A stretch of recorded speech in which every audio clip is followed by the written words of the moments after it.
Sai Satcharitra, Chapter 24. Baba's Wit and Humour.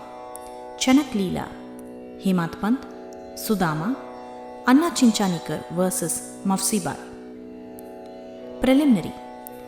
To say that we shall state such and such in the next or this chapter is a sort of egoism. Unless we surrender our ego to the feet of our Sadguru, we will not succeed in our undertaking. If we become egoless, then our success is assured.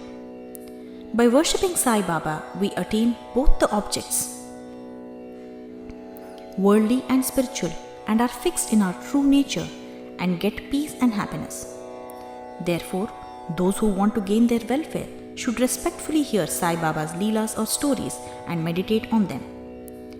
If they do this, they will easily attain the object of their life and get bliss. Generally, all people like wit and humor, but they do not like that jokes should be cut at their expense. But Baba's method was peculiar. When it was accompanied with gestures, it was very interesting and instructive, and the people therefore did not mind if they were held up to the ridicule. Hemant Pant gives his own instance below. Chanak Leela. In Shirdi, bazaar was held every Sunday, and people from the neighbouring villages came there, erected booths and stalls on the street, and sold their wares and commodities. Every noon, the masjid was crowded more or less, but on Sunday it was crowded to suffocation. On one such Sunday, Hemant Pant sat in front of Baba, shampooing his legs and muttering God's name. Sharma was on Baba's left, Vaman Rao to his right. Shriman Booty and Kaka Sahib Dikshit and others were also present there. Then Sharma laughed and said to Anna Sahib, "See that some grains seem to have stuck to the sleeves of your coat."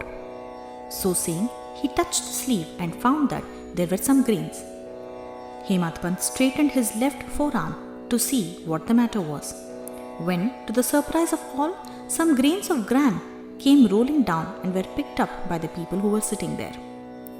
This incident furnished a subject matter for joke. Everybody present began to wonder and said something or other as to how the grains found their way into the sleeve of the coat and lodged there so long. Hemant Pant also could not guess how they found an entrance and stayed there. When nobody could give any satisfactory explanation in this matter and everybody was wondering about this mystery, Baba said as follows: "Baba, this fellow, Anna Sahib, has got the bad habit of eating alone. Today is a bazaar day and he was here chewing grams. I know his habit and these grams are a proof of it. What wonder is there in this matter?" Hemant Pant: "Baba, I never know of eating things alone. Then why do you thrust this bad habit on me? I have never yet seen Shirdi Bazaar. I never went to the bazaar today. Then how could I buy grams and how could I eat them if I had not bought them? I never eat anything unless I share it with others present near me. Baba, it is true that you give to the persons present, but if none be nearby, what could you or I do? But do you remember me before eating? Am I not always with you? Then do you offer me anything before you eat?" Moral. Let us mark and note carefully what Baba has taught us by this incident. He has advised us that before the senses, mind and intellect enjoy their objects, he should first be remembered, and if this is done, it is in a way an offering to him. The senses, etc. can never remain without their objects, but if those objects are first offered to the Guru, the attachment for them will naturally vanish. In this way, all the vrittis or thoughts regarding desire, anger, avarice, etc. should first be offered and directed to the Guru, and if this practice be followed, the Lord will help you in eradicating all the vrittis. When, before enjoyment of the objects, you think that Baba is close by, the question whether the object is fit to be enjoyed or not will at once arise. Then the object that is not fit to be enjoyed will be shunned, and in this way our vicious habits or vices will disappear and our character will improve. Then love for the Guru will grow and pure knowledge will sprout up. When this knowledge grows, the bondage of body consciousness, that is we are the body, will snap and our intellect will be merged in spirit consciousness, that is we are the spirit. Then we shall get bliss and contentment. There is no difference between Guru and God. He who sees any difference in them sees God nowhere. So, leaving aside all ideas of difference, we should regard Guru and God as one, and if we serve our Guru as stated above, the Lord will certainly be pleased, and purifying our minds, He will give us self-realization. To put the matter in a nutshell, we should not enjoy any object with our senses, etc., without first remembering our Guru. When the mind is trained in this way, we will be always reminded of Baba, and our meditation on Baba will grow apace. The Sagun form of Baba will ever be before our eyes, and then devotion, non-attachment and salvation will all be ours. When Baba's form is thus fixed before our mental vision, we forget hunger, thirst and this sansar. The consciousness of worldly pleasures will disappear, and our mind shall attain peace and happiness. Sudama's story. When the above story was being narrated, Hemant Pant was reminded of a similar story of Sudama, which illustrates the same principle, and therefore it is given here. Shri Krishna and his elder brother Balarama were living with a co-student named Sudama in the ashram of their Guru Sandipani. Once, Krishna and Balarama were sent to the forest for bringing fuel. Then, the wife of Sandipani sent also Sudama for the same purpose with some quantity of grams for the three. When Krishna met Sudama in the forest, he said to him, "Dada, I want water as I am thirsty."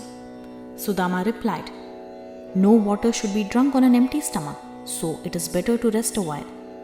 He did not say that he had got some grams with him and that he should take some. As Krishna was tired, he lay down for rest on the lap of Sudama and was snoring. Seeing this, Sudama took out the grams and began to eat. Then Krishna suddenly asked him, "Dada, what are you eating? Whence is the sound?" He replied, "What is there to eat? I am shivering with cold and my teeth are chattering. I can't even repeat distinctly Vishnu Sahasranama." Hearing this, the omniscient Krishna said, "I just dreamt a dream in which I saw a man eating things of another, and when asked about this, he said, 'What earth or dust should he eat?' meaning thereby that he had nothing to eat. The other man said, 'Let it be so.' Dada, this is only a dream.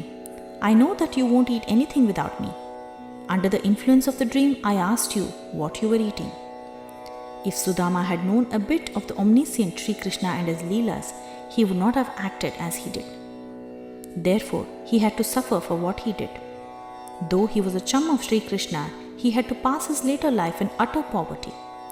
But when he later offered Krishna a handful of parched rice earned by his wife with her own labor, Krishna was pleased and gave him a golden city to enjoy. This story should be remembered by those who have the habit of eating things alone without partaking them with others. The Shruti also emphasizes this lesson and asks us to offer things first to God and then enjoy them after they are renounced by Him.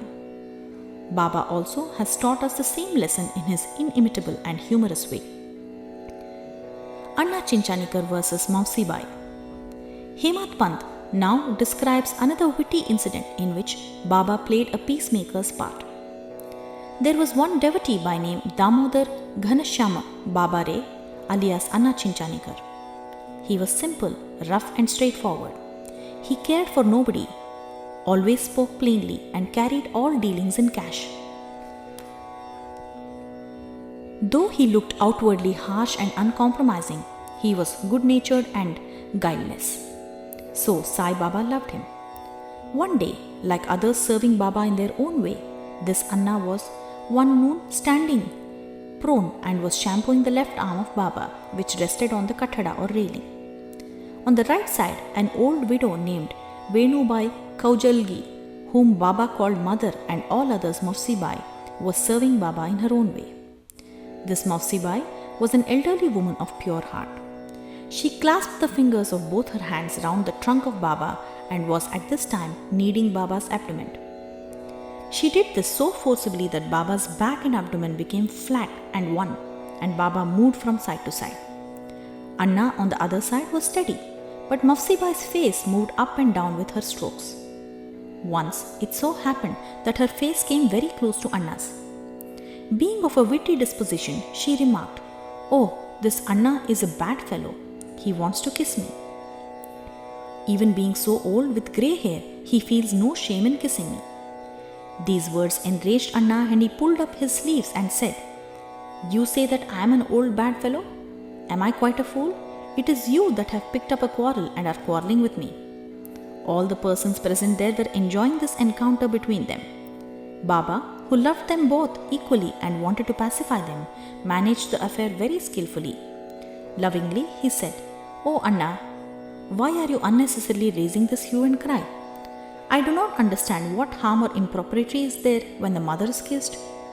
Hearing these words of Baba, both of them were satisfied, and all the persons laughed merrily and enjoyed Baba's wit to their heart's content. Baba's characteristics, his dependency on bhaktas. Baba allowed his devotees to serve him in their own way and did not like any other persons interfering in this.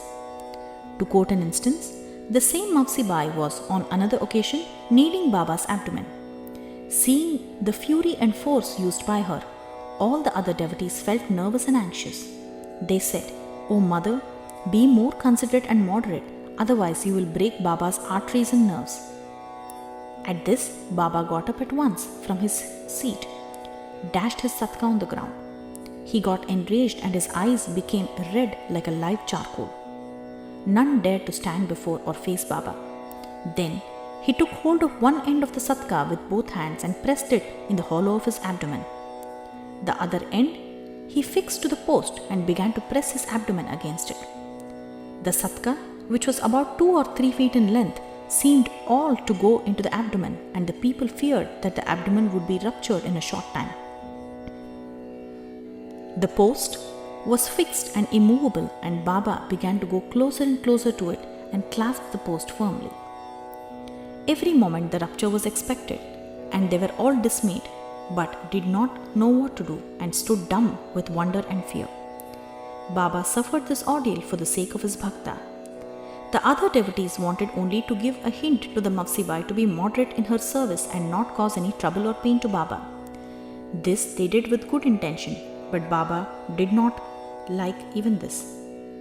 They were surprised to see that their well-intentioned effort had resulted in this catastrophe, and they could do nothing but wait and see.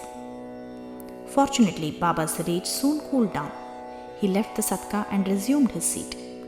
From this time onward, the devotees took the lesson that they should not meddle with anybody but allow him to serve Baba as he chooses, as he was capable to gauge the merits and worth of the service rendered unto him. Bow to Shri Sai, peace be to all.